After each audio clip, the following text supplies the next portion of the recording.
गणनायकाय गणदैवताय गणाध्यक्षाय धीमहि गुणशरीराय गुणमण्डिताय गुणेशानाय धीमहि गुणातीताय गुणाधीशाय गुणप्रविष्टाय धीमहि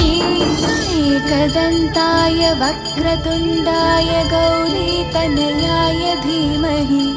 गजेशानाय भालचन्द्राय